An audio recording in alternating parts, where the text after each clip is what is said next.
All I know is destroy. That's all I know. You are Locked On Fantasy Basketball, your daily podcast on fantasy basketball. Part of the Locked On Podcast Network, your team every day.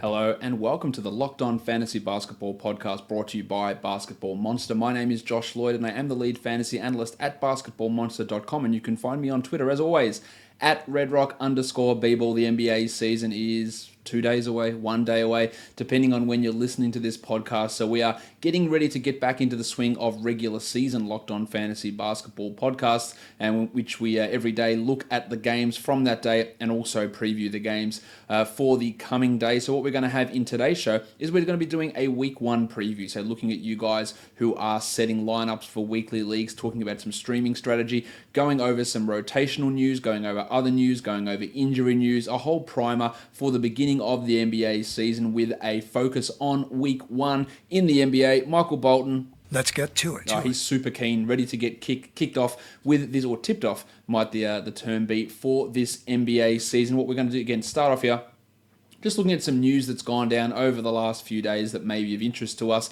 in fantasy basketball circles. We'll start off by talking about Alex Len in Atlanta. We'll talk about this a little bit more with the injuries, but Dwayne Dedmon, The Undertaker, and the Baptist John Collins, they're both going to be out for opening night. Collins is going to miss at least 3 games. He's going to be reevaluated on October 22nd, so some more time missed there.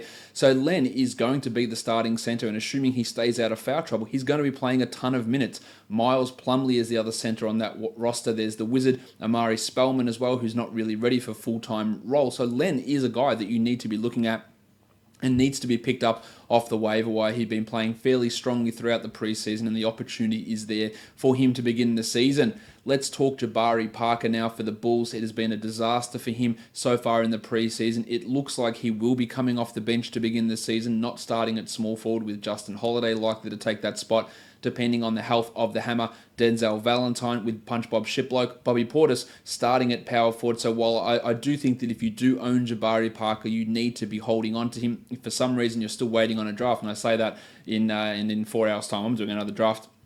Yeah, Parker's value does take somewhat of a hit, but I still think he's fine in that 80 to 100-ish type of zone with that scoring upside. But of course, when Lauri Markkanen returns, if they're committed to playing Parker as a power forward only, and they're not going to play him at small forward, then I don't know where the minutes go between him and Punch Bob and Markkanen. It could be really disastrous for Jabari as he moves forward into this season. It was not. I didn't like the contract at the time. It's turned shitful now. His attitude is piss poor as well. So we'll see how this all pans out. But it's looking like another interesting situation for the Chicago Bulls heading into the season. I want to talk Detroit Pistons. It looks like Reggie Bullock and Stanley Johnson will be the starting shooting guard and small forward respectively. Dwayne Casey was adamant that Reggie Jackson, Blake Griffin, and Andre Drummond are locked in as starters, and then the question was posed, the other two positions. He said something along the lines of, and I'm paraphrasing here, I think you can take quite a bit of information out of how we ran our rotations in the last game, and that meant Bullock and Johnson were starting. I don't think either of those guys are must-own players. Bullock is a three-point specialist who does it on high efficiency. He does nothing else. Stanley Johnson can get you some steals and assists, which can be useful, especially out of position assists, but his percentages and scoring are absolutely woeful. So I think both of those guys are very team-specific, team-dependent, and more stream guys than must-own waiver wire guys. It puts a little bit of a cramp into the Luke Kennard hype that I was hoping for this season, and I just wish they'd get him out there, because he needs to be out there to develop with this team, but it doesn't look like Casey is ready to do that just at this point for Lukey Kennard. Domantas Sabonis, we heard this last season from Nate McMillan. We want to see them play together, him and Miles Turner, and we heard him say it this offseason, and now he's come out and said, well, I don't think we're actually going to see that because it doesn't work. No shit, it doesn't work. They're not a great pairing together. I believe they played about a minute together during the preseason, so this really does limit, I think, both Turner and Sabonis' upside. It limits Turner's upside because if Sabonis is playing well, he's going to come in and cut Miles' minutes. They're not going to play together. And if Miles is playing well, it's going to cut into Sabonis' playing time. So I think you've got 48 minutes per game at center. Do you get 30 out of Turner and 18 out of Sabonis? Or do you get 28 and 20? Or do you get 24 and 24? That puts a real dampener on both of those guys. I've been down on Turner as opposed to a lot of people this preseason, and this further confirms why I wasn't so big on him heading into the year. And I think this puts a real cap on what he can do. And is he going to come out and play? If he played 34 a night, then they're going to be playing 14 minutes to Sabonis. I don't think that's what the Pacers want to do. Now, I think Sabonis is still an okay pick at the end of the draft, but it does really piss on his parade in terms of overall value for this season, and I think it does the same for Miles Turner as well.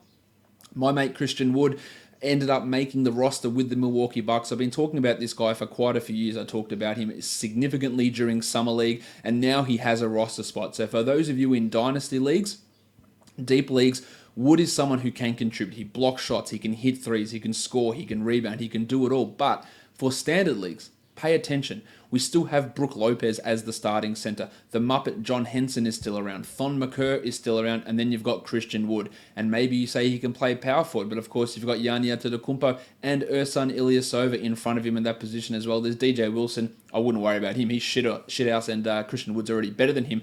But Wood is not someone that I'm grabbing off a waiver wire in a 12 or 14 team league. He's not someone I'm taking with a last pick. But it is something to pay attention to, because as the season progresses, he could very well vault ahead of the Muppet or ahead of McCurr into that backup center role. Just the way things stand at the moment, I don't quite think he's there. But his preseason was very, very impressive. I thought he put up some really strong numbers. No, I thought he did put up some really strong numbers during the preseason. Every time that he's been playing at any sort of level, you see the talent from Christian Wood. We just have never seen a real significant opportunity, and I'm not sure the significant opportunity is necessarily here. But averaging 13 and 7 with a block and a 3 in 19 minutes in the preseason is obviously really impressive.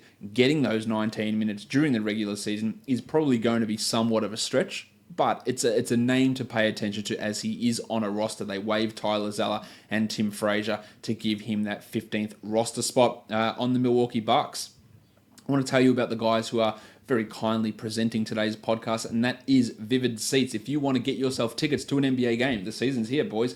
We're 2 days, and girls, we're 2 days away. Go to Vivid Seats and make sure you are using our promo code. Everyone loves a night out, whether it is sport, whether it's concerts, theater, comedy, whatever it is. Vivid Seats should be your go-to app to go and get tickets. Live events are once in a lifetime, maybe twice in a lifetime type opportunities for certain events anyway, and getting them at an affordable price is always a key way to go about it. So go and download the app from the App Store and from Google Play. That's Vivid Seats, but use our promo code Locked On, and that will give you $20 off a $200 or more purchase for first-time customers. So use that promo code Locked On with the Vivid Seats app and save yourself $20 on any order of $200 or more. There's a 100% buyer guarantee with Vivid Seats as well. Download the app, use the promo code, and we all win. Let's move on to the next bunch of news in the NBA that we need to touch on. Jarrett Jack in New Orleans. Some thought that he might be able to carve himself a regular season role. This is more for deeper leagues. He has been waived, so he is not on the roster to begin the regular season. There looks like they're going to be going with Frank Jackson and Ian Clark backing up Lord Alfred Payton. So just be aware that Jarrett Jack is no longer on an NBA roster. With the Knicks, it's still undecided who the starting point guard would be at the time of recording between Trey Burke and Frank Ntilikina. I think that Burke is the superior fantasy option, but he's just a late round type of player at this point. Frank can provide assists and steals, and I really just wish they'd give him that job. But with Burke, remember, I don't believe he's going to be able to do what he did last season, where he shot a crazy percentage of long twos and a crazy high percentage of making them. Those things aren't two things that normally go together, so I expect his 2-point percentage to drop pretty significantly, and that's going to impact his overall value. One guy that is worth looking at is Hamidou Diallo, MC Hammer, over in Oklahoma City. Terrence Ferguson's dealing with a concussion. Alex Abrines is dealing with being shithouse. Andre Robertson is out. Russell Westbrook is likely out as well. And Diallo has played pretty well during the preseason. Now, I don't think he's that high of an upside guy. Out of all the 160 guys I projected coming out of college, he ranked 160th in terms of fantasy value on a per-minute basis. So that's terrible. Poor efficiency, not much in the rebound, block, steals categories. Assist categories, but an opportunity there, especially for DFS on opening night with a Thunder play, and there's only 2 games on. MC Hamidou Diallo, if he does end up starting, would be worth a look at a really, really cheap price. I don't think that he's a must-grab guy for standard leagues, but might be worth a stream, which we'll talk about a little bit later on opening night. Johnny Isaac, it appears he's won the starting small forward job in Orlando ahead of Johnny Simmons and Terry Ross. He'll play some backup four as well. I think he is locked and loaded as a top 100 player. Those steals and block numbers, they're going to be there. And if the offense comes around, then you're talking about a potential top 50 guy. You know I love me some John Isaac, and it does look like he is going to be the starting small forward for the Orlando Magic. With the Philadelphia 76ers, Markelle Fultz will start games as the starting shooting guard. JJ Redick will start the second half as the starting shooting guard. I think that both of these guys are in that 100 to 120 type of range. I would have Fultz over Redick because of his ability to rebound, assist, steal, and block, which Redick can't do. But of course, efficiency is a problem with Fultz, where it's not an issue with Redick at all. JJ is more of a last round type of, second last round type of a player. That 120 type zone, I think, for JJ is probably more useful.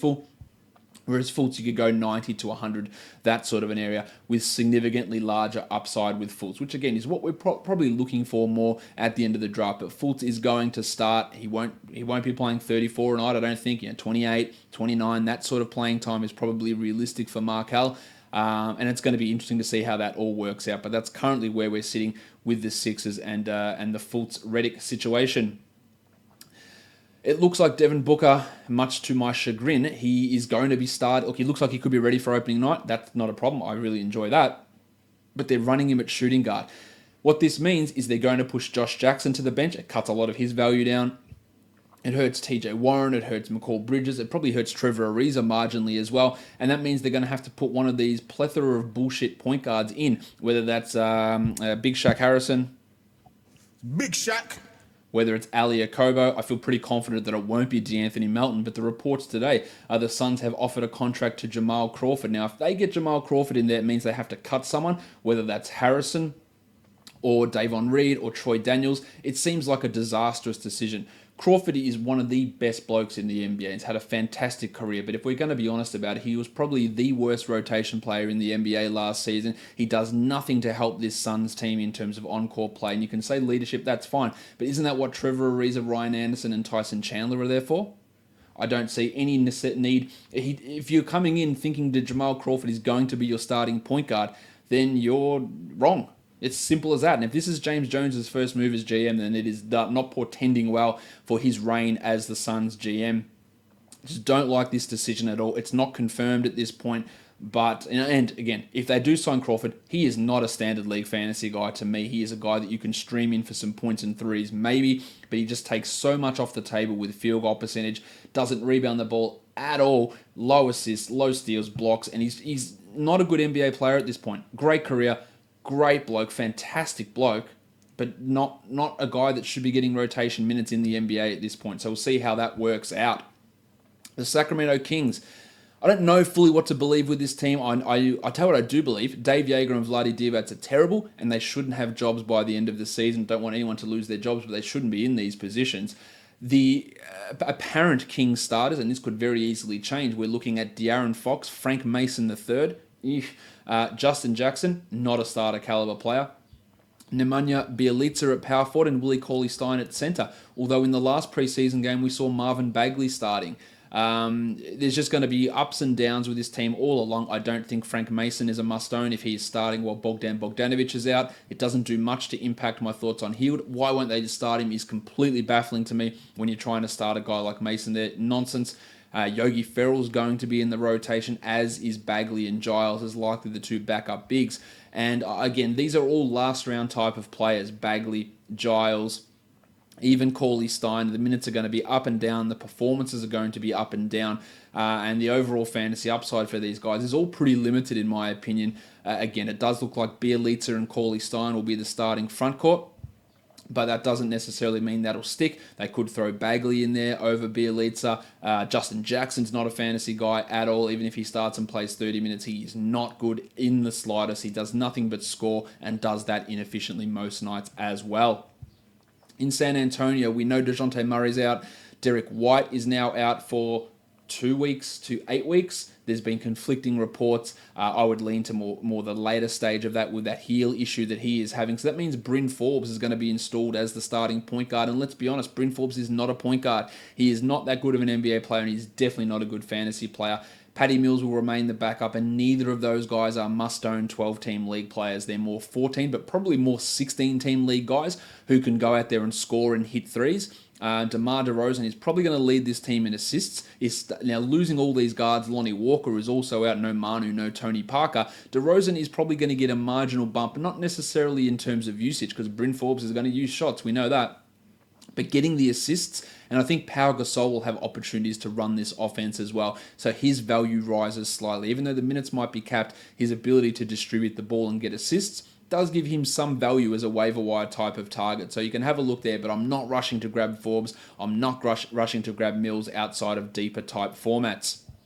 Last bit of news I want to talk about is Alec Burks in Utah. He's had his career wrecked by injuries, but all reports coming from the Jazz, Tony Jones especially talking about Alec Burks, and Tony, congratulations to Tony for getting the job with The Athletic. And guys, if you want to subscribe to Athletic, go and do it, because we've got a promo code, theathletic.com/LockedOnNBA, less than $3 a month, 40% off the subscription price. Go do that, it's fantastic. But he's been talking about Alec Burks as a sixth man of the year candidate, how he's killing it in training camp. Now, we have ravishing Rick Rubio and the Don Mitchell as the starters, no doubt. But then I thought maybe Dante Exum becomes that first guard off the bench. But with the way Burks is playing, he's got a chance to leap ahead of Dante and push ahead of Grayson Allen. So someone for more the 14 to 16 team leaguers who are looking for some point scoring. Alec Burks looks back, he looks healthy, and he's playing well. Not saying he's a must-own guy, because he clearly isn't. But the buzz from him at the moment has been pretty impressive, and that's something we do need to pay attention to. Now, guys, I do need to tell you as well today, if your company is looking for a new way to reach customers, your company could be mentioned right here, right now. Podcast listeners are 60% more likely to interact with sponsors that they hear on podcasts. I know myself, I am. I've got plenty of products from sponsors from other podcasts and from this show. Our demographic is 98% male. Pretty aggressively male, and more education and more earning than traditional media audiences. So have your company sponsor this podcast. Get in contact with me by emailing at redrockfantasybasketball@gmail.com. Send me an email if you want your company advertised on this podcast. All right, what I want to do now is run through some injury news across the NBA, talk about some things that are going down. I already talked in Atlanta about Johnny Collins and Dwayne Dedmon missing the start of the season. I think Vince Carter is going to be the starting power forward for the Hawks, not necessarily meaning he's a guy to own. They've also got Justin Anderson sidelined with that leg surgery, so DeAndre Bembry probably gets some more minutes, but it's going to be Alex Len and maybe even the Wizard Amari Spellman, who has somewhat of value, more a deeper league for Spellman versus Len as a standard league guy. In Brooklyn, we've got Rondé Hollis-Jefferson still dealing with his groin injury. He did practice, so that's a good sign that he'll be ready for opening night. But even if he is, I think his minutes will be limited in that first game of the season. And then you've got the blue swimmer, Alan Crabb, who hurt that ankle a week ago. I'm not sure he's going to be ready for opening night, but that opens up more for Jumpin' Joe Harris and Karis LeVert, of course. In Boston, the only real injury to pay attention to, Al Horford's dealing with a wrist, but he's going to be fine. Kyrie is dealing with some rib problems. If he is out, obviously Terry Rozier would be the guy. I don't think Kyrie is going to be out, though. In Charlotte, you've got Michael Kidd-Gilchrist still dealing with a concussion. If he misses time, it's more minutes for Marvin Williams and for Miles Bridges there as well. They're more stream type options rather than must-own type of guys in Charlotte. In Chicago, we know Lauri Markkanen is out. The hammer Denzel Valentine dealing with that ankle. I imagine Justin Holiday will go in starting at small forward with Punch Bob at power forward. Portis is the guy that you want to own. I think they'll also start Wendell Carter Jr., to be honest. So if he's on the waiver wire, grab him and Portis. Holiday can be streamed, but he's going to kill your field goal percentage. And Valentine, if he starts, he can have value contributing across multiple categories. And as I said, if someone did drop Jabari, I'd be happy to go pick him up and just see where this all goes with him. In Cleveland, a few injuries for us to pay attention to. Kevin Love, Rocket Rodney Hood, Larry Nance Jr. and Chetty Osman all dealing with some injuries. Nance an ankle and Osman a foot ankle issue as well. Love dealing with a sore foot. I imagine all of these guys are going to be ready for opening night, or we hope they're going to be ready for opening night. In Dallas, Harrison Barnes, the pencil, and Dirk Nowitzki, they are going to miss the beginning of the season. So we're going to have, I think, Dorian Finney-Smith starting in place of Barnes. And then with Dirk out, it gives more minutes to Maxi Kleber, who's a little bit banged up himself. DeAndre Jordan didn't play in the preseason due to bereavement, due to a death in his family, but he will be ready to go for the regular season. So don't look at his lack of preseason appearances and be overly concerned with that. In Denver, Michael Porter Jr., Jared Vanderbilt, Isaiah Thomas, these guys aren't going to be ready to start the season. You've also got the Blue Arrow and Gaz Harris, who were dealing with some injuries, but they are right to go, so nothing to be too worried about there. Stan Johnson in Detroit is dealing with a toe issue, but I think that there'll be no problem with him outside of his inability to play basketball, but I think the toe issue will be no problem there. For the Warriors, we know Boogie is out. Draymond is dealing with a knee issue. Now, he's going to play, but Steve Kerr said over the first few games he is going to limit his minutes. So that means probably a bump for Jordan Bell, who will be the backup power forward. Now, you're not dropping Draymond or anything like this, but I do worry about Draymond and this knee and what it means going through the season. Will he have games off? Will he play fewer minutes? Will he be less impactful, especially when Cousins returns? So I think that's a little bit of a worry with Draymond. I normally avoid him in fantasy drafts, as I've said many times, and this is just another reason why I'm not that keen on what we're seeing from him heading into the beginning of the season, unfortunately, for Draymond. With Houston, a few things. I think we're not going to have Brandon Knight there to start the season. Nene, shockingly enough, is dealing with an injury as well, as is Marquise Chris. If those guys are both out, then Isaiah Hartenstein is going to move into that backup role, and I'm a big fan of him. Joe Chi also dealing with an ankle problem, as is Michael Carter-Williams is dealing with a knee issue. So a few injuries in Houston, and especially if we see Chris and Nene both out, then Hartenstein for deeper leagues would be someone to look at. In Indiana, Miles Turner didn't practice due to an ankle injury. I imagine he will be fine, but it's something to bear in mind, while Corey Joseph also dealing with some injury issues. Not really too much of a fantasy contributor is all Corey, but the big one we look at there is Miles, and of course if Turner is out, then Sabonis, and then the cock monster Kyle O'Quinn would come in as the backup and produce some big numbers like he does pretty much everywhere he plays. The only injury at the moment, Danilo Gallinari is healthy, in LA with the Clippers is Luke Mamute. If he is out, I imagine we're going to have Mike Scott, Prison Mike. He might be able to jump into that rotation. He might be in the rotation anyway. The Clippers still have roster decisions to make in terms of waiving guys. Jawan Evans and Wes Johnson, the two guys I imagine get waived. Shai Gilgeous-Alexander is guaranteed rotation minutes. Doc Rivers said that. I think he only said 6 blokes had guaranteed minutes, and Shai was one of those players. Yes, it'll be off the bench behind Avery Bradley and Patrick Beverley, and there's still Lou Williams there. But Shai is going to get minutes, and at some point, if trades get made with this Clippers team, he is someone that you absolutely have to watch as we move forward.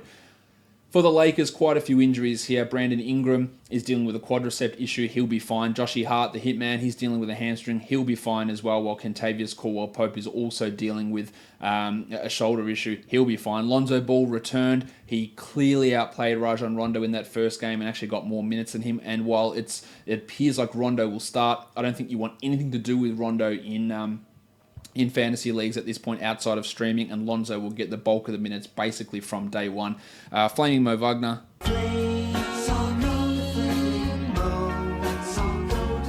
He's still dealing with a bone bruise that he had in Summer League, and he is not likely to begin the season, unfortunately for him.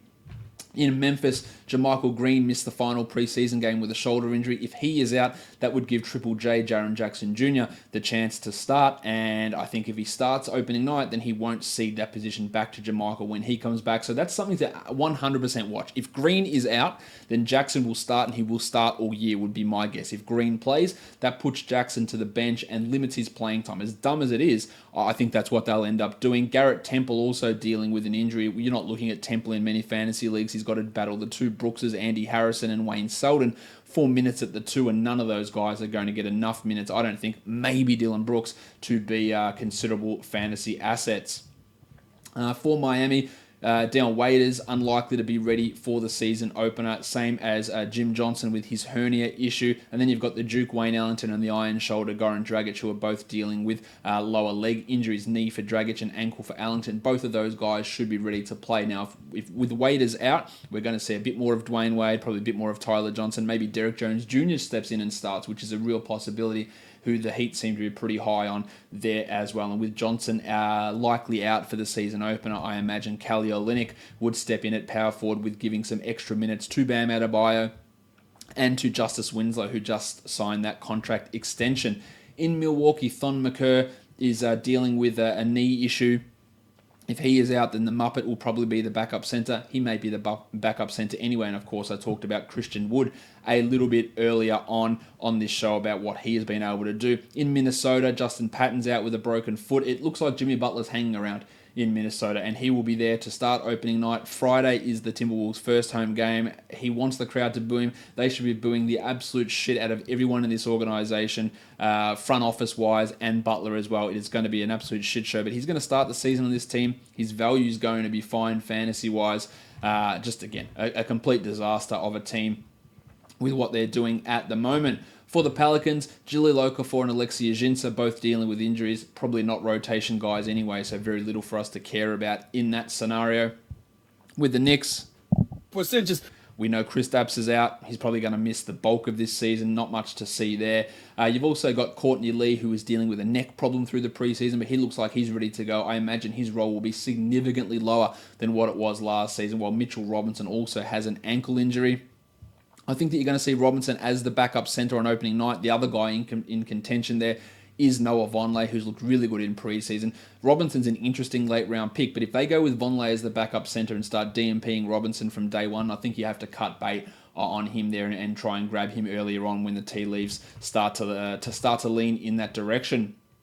For the Thunder, Russell Westbrook still recovering from that knee injury. We don't know if he's going to be ready to play for opening night. I'd guess that he won't, but there is still that possibility that he might be right. And of course, Andre Robertson is out with that knee injury. Alex Abrines also dealing with some issues, and Terrence Ferguson with his concussion, which, as I mentioned earlier, could open up that situation for MC Hamidou Diallo to start and maybe score, but I wouldn't be putting too much hope into that. With Philadelphia, Mike Muscala is doubtful for opening night with an ankle injury. Wilson Chandler's dealing with a hamstring injury. Jared Bayless has got a knee problem. And Zaire Smith, DRC, he's dealing with a foot problem. All of those guys are going to miss opening night. Muscala and Chandler probably the two rotation guys there that we need to pay attention to. So probably some more minutes for Amir Johnson, some more minutes for Furkan Korkmaz as well, and I think Landry Shamet will be in the rotation from opening night. But these are really just deeper league type scenarios. Probably boosts Dario Saric's value a little bit as well, gives him a little bit of extra playing time at power forward. For Phoenix, it looks like Devin Booker will be ready for opening night. Mccall Bridges also dealing with an elbow injury. I think he's going to be ready, but whether he's in the rotation or not with this nonsense of playing a subpar point guard means that all those other minutes at the 2, 3, and 4 get squished down, and I think Bridges might actually find himself out of the rotation. It's going to be him or Dragan Bender. We'll see which direction they decide to go.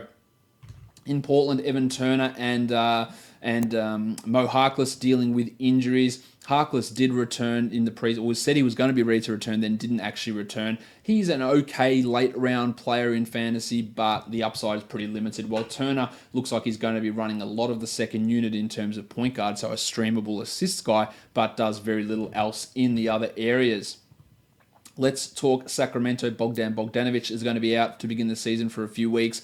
I like Bogdan. I think he's the Kings' best player. He can be a top 100 guy if they just actually run things through him and play him 32 minutes. But it's Dave Yeager, so the common sense approach probably doesn't apply there. So Bogdanovic, if you don't have an IR spot, probably a little bit risky to hold on to him.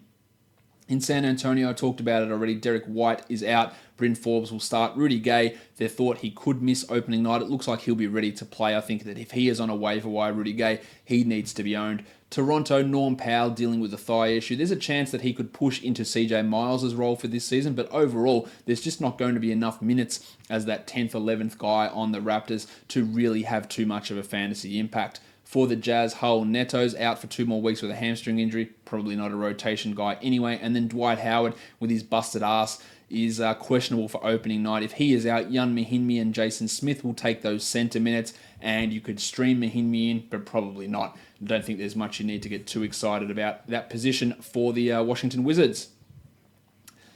All right. let's talk about some other things now by looking at the schedule for the week ahead. And this is something I'm going to try and do this year, is every week have a look at the team who has the best projected schedule and the team that has the worst projected schedule. So for week 1, I'm looking at the New York Knicks as the team with the best schedule. They play 3 games, and they play some pretty good teams in terms of high-paced and bad defenses. Their opening night game is against the Atlanta Hawks.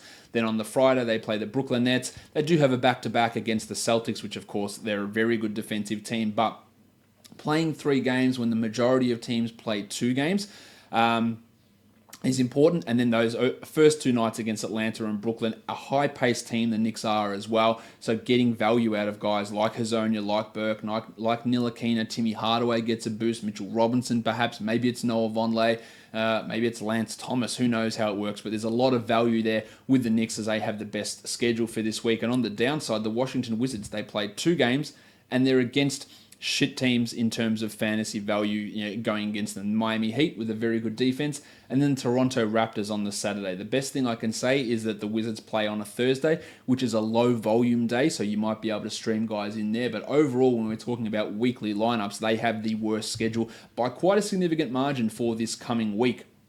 Well, that's at least my view of it anyway. So let's get into talking about week 1.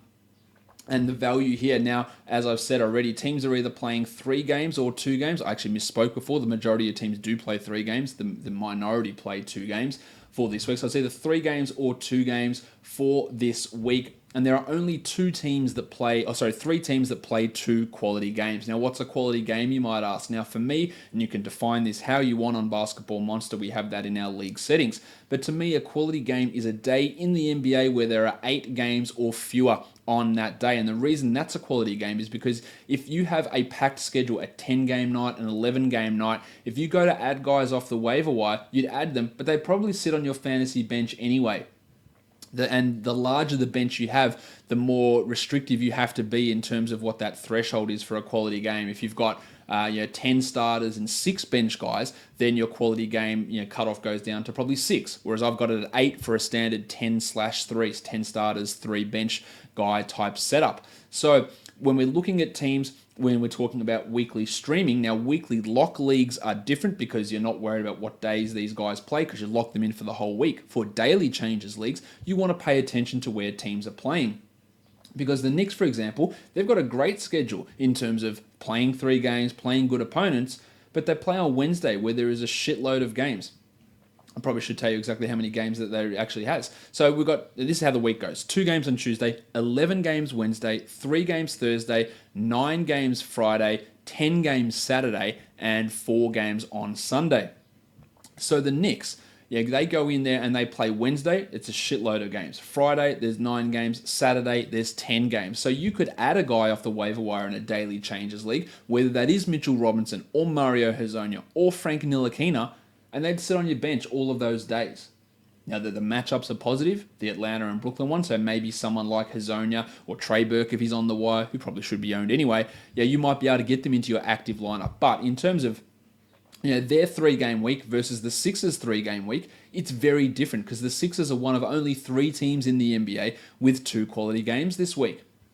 And in fact, the Sixers are the only team to have a quality game on Tuesday and a quality game on Thursday. So they are prime for streaming. And with those injuries, there are opportunities opening up. They play the Celtics on opening night Tuesday, and then they have the Bulls on Thursday, the only team without back-to-back. Now, in general, when there's lots of streaming opportunities, we're looking to maximize our games played via acquisitions. But with the way this week stretches out, you're probably going to have acquisitions left over. But adding a Sixers guy for opening night, and then you've got a full roster for Wednesday, and then you get that game out of them on Wednesday, it does save you one of those acquisition moves. So you could be looking at someone, if JJ Redick's on the wire, if Markelle Fultz is there for some reason, maybe you want to look at Landry Shamet, maybe you want to look at Furkan Korkmaz, maybe you want to add TJ McConnell, who is probably going to get minutes if Muscala misses time as well.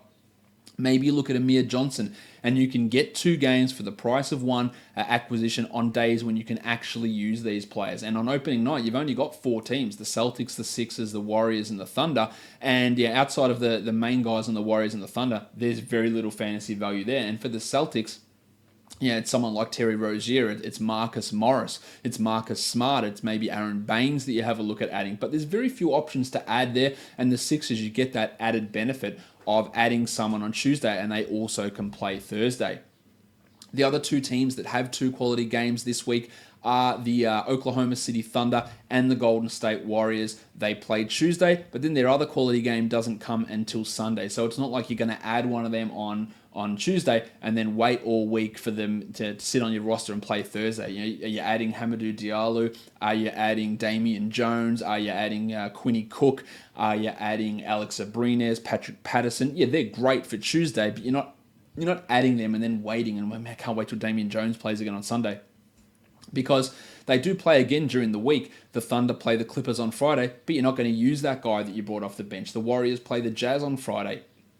You're not going to use that guy. You're not going to use Damian Jones on a 9-game slate, most likely, in your active roster. So while they do have two quality games, that's great. They're not bunched together. So you use them for the Tuesday, and you can go back and look at them on the Sunday, along with the Rockets, the Clippers, the Hawks, the Cavs, the Warriors, the Kings, the Nuggets, and the Thunder, of course, with those games on Sunday. So there are other guys you can stream in there, whether that is Alex Len, it's Vince Carter, it's the Wizard Amari Spellman, it's Isaiah Hartenstein for the Rockets, it's Gilgeous-Alexander for the Clippers, it's Rocket Rodney Hood, it's Chetty Osman, who should be owned regardless, it's Tristan Thompson maybe for the Cavs, maybe it's Trey Lyles for the Nuggets. There are going to be other options there. So while it's great, and again, we can look at this and say quality games, that's great, they all have two quality games, but as I say, every 3-game week is not built the same. Every 2 quality game week is also not built the same. The Sixers' 2 quality games is different than the Warriors' 2 quality games. And it's important to be able to know that. So the quality days we're looking at are Tuesday, Thursday, Sunday, as I mentioned, and the Sixers are the only team that plays on that Tuesday, Thursday pseudo back-to-back, as I like to say on this podcast. Let's look at some players who I do think are worth looking at for this coming week through to injury, through to schedule, and guys that you can add, and potentially even now, these are guys that I look at and I talk about, can you actually use them? I think that most of these guys I've mentioned here, if you add them before this week, you can actually play them nearly every game that they play, because they will be top 100, top 120, top 70, top 60 in some cases players, and they might be sitting on your waiver wire. So I think it is important to have a look at them to see if they're around. I think they can help you for week 1. Kelly Olynyk, we've got no Jim Johnson. Olynyk's good in his own right. Maybe he gets some minutes off Hassan Whiteside there as well. And the Miami Heat have a pretty strong week as well. 3 games. They play 1 quality game on the Thursday. They've got the Magic on the Wednesday and the Hornets on the Saturday. But someone like Olynyk, he's probably going to be in your best 10 players on that Wednesday and on that Saturday, even if you did just pick him up off the waiver wire. So I think that he is someone that you want to look at adding. Alex Len, I've talked about him plenty for this podcast. The Hawks have 3 games. They're all away games, but I think he's going to be a clear top 100 guy for this week and probably will be useful on all of those days. Georgie Hill, someone who is going to be on plenty of waiver wires. The Cavs have 1 quality game. They have 3 games in total. That Sunday matchup against the Hawks is going to be really good for Georgie Hill's value. So he is someone who I think can provide value for this week. Colin Sexton is not ready. There's a couple of Raptors guys that I think you should look at. DeLon Wright, Freddie VanVleet, and my man Pascal Siakam, who looked brilliant in the preseason. I'm massive on Siakam. I think he's a guy that should be drafted in most situations and grabbed off the waiver wire. I think he's got a pretty strong opportunity. 3 games for the week. The Cavs, the Celtics, and the Wizards. They don't have any quality games, but the level that these guys can play at 3 games versus 2 for some of these other players, they might be able to be useful over some of these other guys who you might think, I think Siakam and VanVleet are both top 110 type of guys, whereas someone like Trevor Ariza for the Suns, who only has 2 games, I'd be much happier to put Siakam in or VanVleet in my lineup ahead of Ariza. On a lot of these situations. Nemanja Bjelica for the Kings is someone, again, a 3-game week for them. Not great matchups, but someone to pay attention to who could jump up. And Carmelo Anthony, he might be on waiver wires.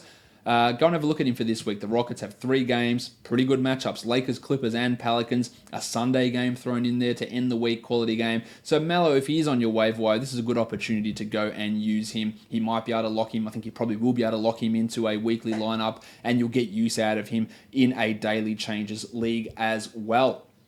So I think that covers everything. Covered the injuries, news, rotation decisions, still some of that stuff to come, of course. How to look at this week 1 schedule. Tomorrow, we're going to be doing a DFS preview, covering other news as well. And a DFS preview for opening night, talking about the changes with late swap on DraftKings, the FanDuel changes to their rules as well, going through some Yahoo guys as well. And I'm going to try, still not 100% on this, but look at sports betting as well, with maybe just a best bet of the day. But we'll go through that in tomorrow's show. And then Wednesday, we're back with the regular show. We go through, we give out the awards, the monstrous line of the night, the young gun of the night, the waiver wire line of the night, the dud of the night. I tell a man's not hot. Bring in a couple of other awards, the Deep League Player of the Night, some plus-minus stuff for some advanced type statistics. Not that that's all that advanced, but you know what I mean. Yeah, the best bet stuff, going through each box score and talking about players and performances, what's sustainable, what sort of moves need to happen, injury reports, and then we get into DFS on each show as well, previewing every game, talking about the value, salaries, how to construct lineups, GPP versus cash, best picks for each provider as well, and giving perfect DFS lineups. So that's how the shows are going to run. The player spotlight that I ran last season, that's going to be put into its own podcast, the Dynasty Specific podcast, where I go in depth 5-6 minutes about one specific player. So that will be in its own separate show as we get into the player spotlights as the season's kicking off. I can't wait. Hopefully you can't wait. Subscribe to this podcast. Tell your friends. Go and retweet this, share it on Facebook, share it on Instagram, tell your friends about the show. You've done your draft now, get them involved. Go and subscribe, go and leave a review. Apple Podcasts, Google Podcasts, TuneIn, Stitcher, Spotify, YouTube as well. Smash like or thumbs up, smash subscribe, turn on the bell, get your notifications. Lots happening with this channel. I think we're going to take the show even further this year than we have in the past. Follow me on Twitter at redrock_bball, Instagram locked on fantasy basketball. Also, guys, we are done here. Thank you so much for listening, everyone. See ya.